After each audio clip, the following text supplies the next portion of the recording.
তাই আজ সকাল সকাল রান্নাঘরে রান্না করতে বসে পড়েছি। তো ভিডিওটা আমার বর করে দিয়েছিল। তো এই ভিডিওটা যে ফোনে ছিল সেটা আমি জানতাম না, আমার বর পরে বলেছিল যে এই ভিডিওটা তোমার একটু তুলেছি।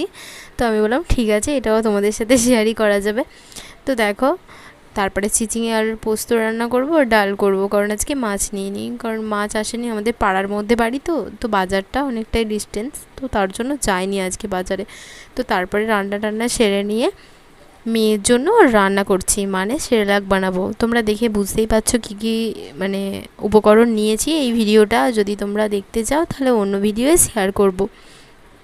সমস্ত বাদাম চাল নিয়ে এইগুলো মানে বানিয়ে নিয়েছি, তারপরে মিক্সিতে গুঁড়ো করে নিয়েছি। তো তারপরে কি করলাম না, ডিমের ঝোলটা রেসিপিটা রান্না করছিলাম। তো সন্ধ্যা হয়ে গেছিলো, এর আগের ভিডিওটা তোমাদের সাথে তোলা হয়নি, বা আমাদের এত শরীরটা খারাপ লাগছিলো যে দুপুরের দিকটা ঘুমিয়ে নিয়েছিলাম। তো তারপর ডিমের ঝোল বসিয়ে দিয়েছে। এদিকে মানু কার্টুন দেখতে ব্যস্ত। এখনকার বাচ্চারা বুঝতেই তো পারছো সবাই, কারণ সবাই এখন অ্যাডভান্স, তো সেই জন্য কার্টুন দেখছে বসে একদম মগ্ন। তো আমার কথায় পাত্তা দিল না, জাস্ট একটু দেখলো ঘুরে।